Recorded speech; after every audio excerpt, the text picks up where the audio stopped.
In my opinion, the Counter Blitz Precon from the Final Fantasy set is the strongest of the Precons. It may not be the most popular, but it's got the most potential. On the surface, it's just a Bant +1/+1 counters deck, but when you dig deeper, it's an infinite combo shell just begging for a 10-card update to push that power and consistency. The first combo already in the deck, I covered in a short. With a Hardened Scales out, you cast a Walking Ballista for 1, coming in with 2 counters. Next turn, you cast a Gata and Luzu, and you go infinite. Gata and Luzu chooses the Walking Ballista to prevent damage and get counters all turn long. Then you remove one of the counters from the Ballista to ping itself, putting 2 more counters on it thanks to the Hardened Scales. From here, you go infinite, scaling up the number of counters until you can ping down all of your opponents. On turn 3, straight out of the box. But there's another combo waiting to happen with some small upgrades. Let's first take a look at our box legend, Tidus Yuna's Guardian. Tidus is a 3-mana 3/3 human warrior that reads, at the beginning of combat on your turn, you may move a counter from target creature you control onto a second target creature you control. Whenever one or more creatures you control with counters on them deal combat damage to a player, you may draw a card and proliferate. Do this only once each turn, which, yeah, is amazing for a counters deck. He doesn't make or get counters on his own, but shuffles counters around your team and puts them on key attackers, letting you draw an extra card and boosting your counters. That's a fantastic rate, but casting him on an empty board kinda sucks. That's probably one of the reasons why, out of the box, this deck is pretty low to the ground, and any creature mana value 2 or less comes in with counters on it. That's not going to change with my recommended upgrades. But what will change is shifting the commander to Yuna Grand Summoner.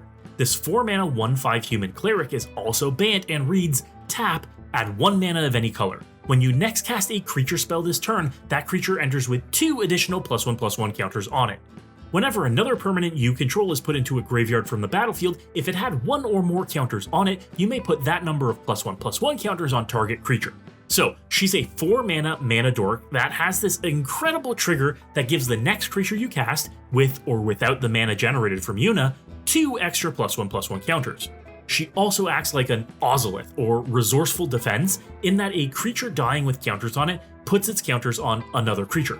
Bonus. The big thing to note with the mana ability though is that it stacks. If you can activate Yuna's mana ability multiple times, you'll get a stacking status that says the next time you cast a creature spell, this turn it enters with 2 extra +1/+1 counters. And that's what we'll exploit in our combo. Before we take a look at my upgrades, be sure to hit that like button, slam subscribe, and let me know which Final Fantasy game is your favorite. The trick to going infinite with Yuna is untapping her. Since she makes her own mana and we're not limited on how we can use it, we can do this pretty easily, with Pemenzora and Freed from the Real. These 2 enchantments let you pay a blue mana and untap the enchanted creature. Since Yuna makes a mana of any color, you can use her to do a nice little tap dance. Sure, you end up mana neutral while doing it, but like I mentioned, you end up with stacks upon stacks of her trigger to put 2 extra +1/+1 counters on the next creature you cast. From here, you can cast that Walking Ballista that comes inside the deck and just blast down the table. But you could also use a Triskelion to achieve the same feat. Granted, he costs more than the Ballista, which you could cast for 0 and still win, but he's an additional alternative. And if you don't have either of these 2 in your grip, then you can cast an Etched Oracle or a Mindless Automaton to draw through your whole library until you can find either of the above options. Dig, dig, dig until you can put the combo together. Since Yuna ends untapped at the end of the loop, you can start the loop again to stack up her ability again, or you can use her mana to cast your win con you just found. The choice is yours. And that actually means there's some layers to this deck with some minor upgrades. That's just 5 extra cards. What else would I add? Well, I would up the value game and make it much stronger in case you can't combo off. Cheap counter enhancers like Kami of Whispered Hopes, Ozolith the Shattered Spire, and Branching Evolution make each single counter you put on a creature or move onto a creature that much better, and enhances either of the commanders in the deck significantly. Broker's Ascendancy is another excellent add, putting counters on everything you have at the end of each of your turns, which again enables all of your strategies just that much more, along with triggering all of your effects for putting counters on creatures. Which is also why my last add for the deck would be an Evolution Witness. This thing is a house, letting you return a permanent card from your graveyard to your hand whenever 1 or more counters are put on it. With the volume of counters you create in this deck, this becomes an eternal witness multiple times every turn.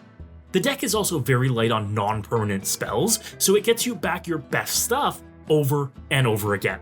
All these 10 cards together add up to just an extra 15 bucks, and ups the power level of the deck significantly, worth every penny in my opinion. But that also begs the question of what do we remove to make room for them. The deck out of the box is very good, very tight, and very focused, and I found myself at a challenge to remove cards.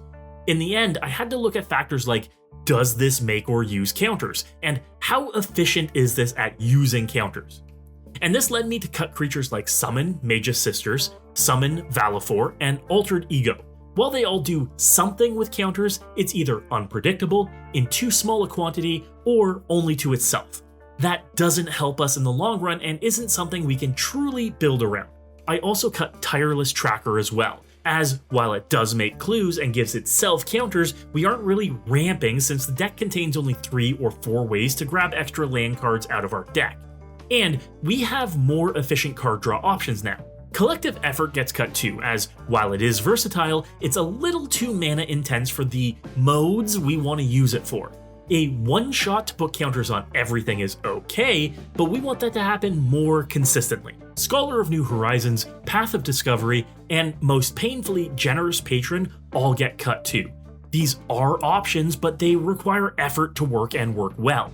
In this brew, the Generous Patron really only synergizes with the 2 to 3 ways to put stun counters on opponents' creatures, and we aren't really using it to maximum benefit. It's a shame because I love the creature. Since we aren't really putting counters on opponents' creatures, Promise of Loyalty is a little less appealing too. It's a board wipe that hurts more than it helps, and isn't as shapeable as other options. We're really creature heavy, and we don't want to be blowing up our own stuff. And lastly, Auron Venerated Guardian gets cut too. As much as I want to keep all the cool new legends in the brew, Auron is the slowest and most fragile of the new legends in this precon. Yes, he can work to exile a creature every turn, but I'd feel more confident keeping him in if he triggered whenever 1 or more counters are placed on him.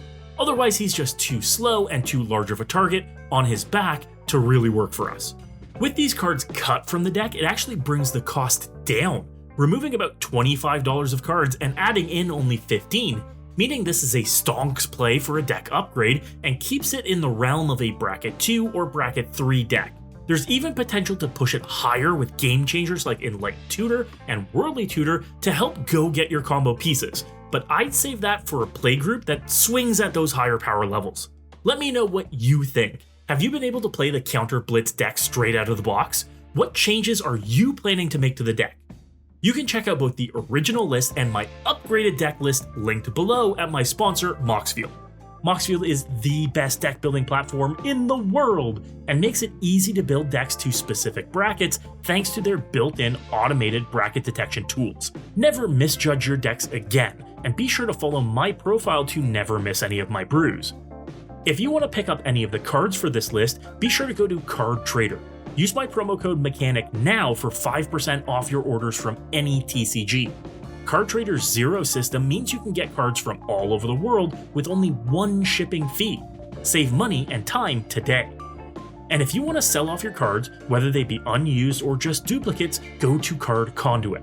If you're selling out of anything from Pokemon to Star Wars to Magic, get premium rates for your cards. Ship them unsorted today and get a check in the mail. If you were inspired to brew, you have to hit that subscribe button. Be a gem and check out some of the other videos on the channel right now too. And as always, good luck and have fun!